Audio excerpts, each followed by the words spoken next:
Denise here.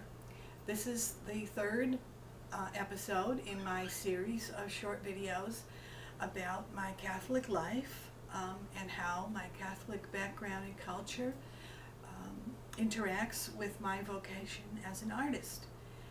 And in the last section, I spoke a little bit about how I came to acknowledge my vocation and how the adults in my life helped nurture it from early childhood. And tonight I want to talk a little bit about some of the individual paintings that I have on the wall here. Some are quite recent and some go back in my life a little bit. And I guess we'll just continue from there. You might hear some budgies now and then. That's our budgie crew for Low Budgie Productions.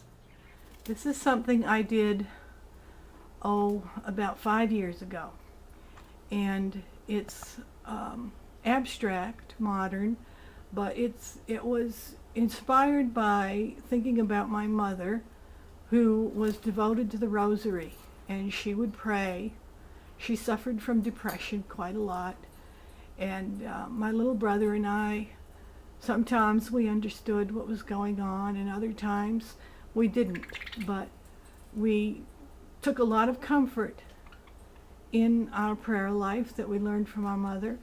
And I know that my mother found a rich source of comfort over the years as she developed her devotions to the rosary. My more recent works have been these orchids, which I paint from the actual flowers. They are wonderful models.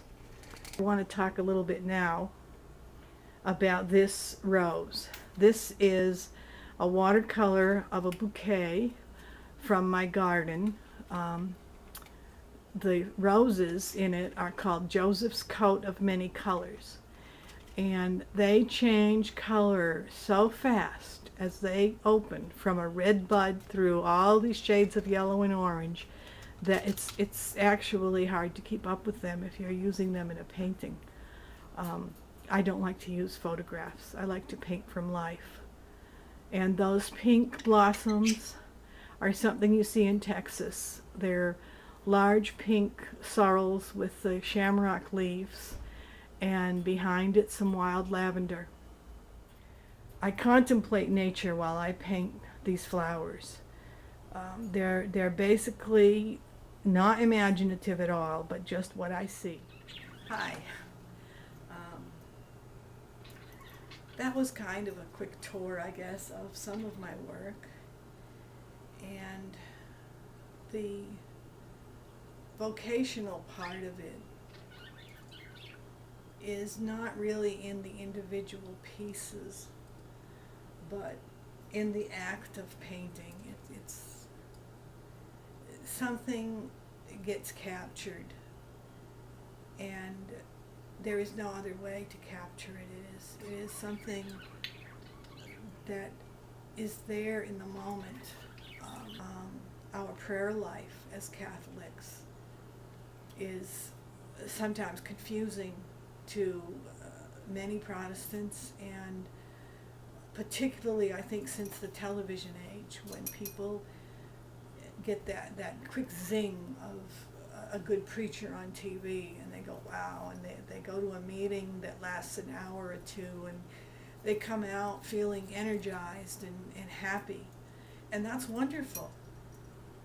But the slow nurturing of the spirit that comes through daily prayer of the Rosary, the repetition of the Hail Marys, something that we can do through dry spells when we don't feel particularly close to God, as well as with great devotion when we feel that our Blessed Mother is right here, and through her we are addressing God and her alongside us as a companion saint.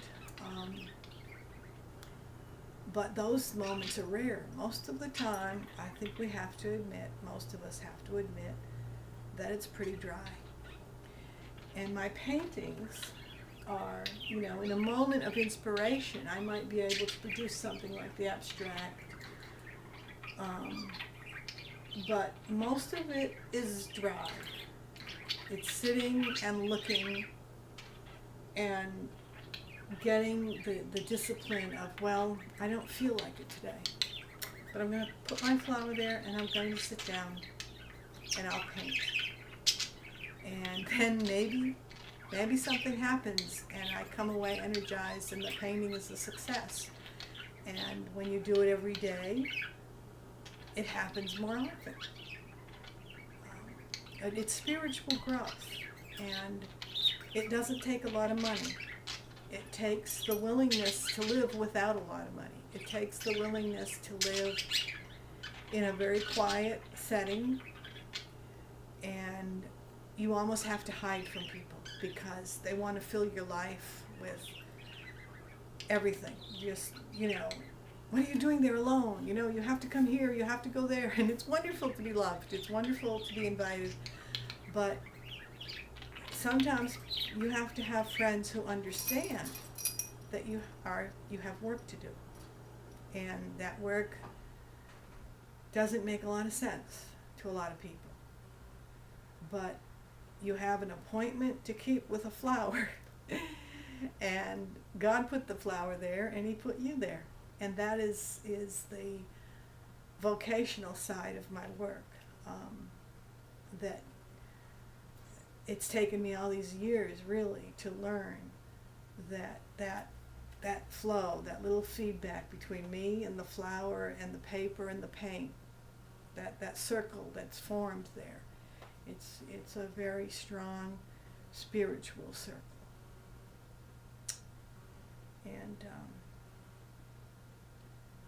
I think that to connect that to being Catholic, because our Catholic culture goes back so far beyond television, beyond even the printing press. The printing press was invented in the Middle Ages.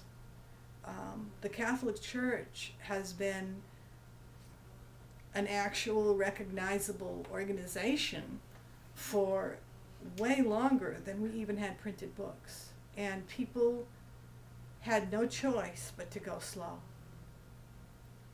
The monks in a half-frozen monastery in a European winter with nothing but a tallow candle and a quill dipped in ink made probably from soot and oil of some kind, and letter by letter they would write out all of the Bible, all of the scriptures. There was no speed to that. There was no sensationalism. It was quiet. It was lonely. And they came out of it as saints. They saw the Holy Spirit act in their lives, and they saw visions of Jesus. They saw God Himself acting in their lives in a way that we don't see in our high-speed life. And the vocation of the artist is to go against the grain a little bit, to slow down and stop. And when things happen, as can happen, our electronic society could hit a speed bump, and we can find ourselves sitting around dark living rooms with nothing but candles once again. And I believe it's the vocation of people like myself to preserve the ability to live that way, so that when we hit that speed bump, we can get some benefit out of it. And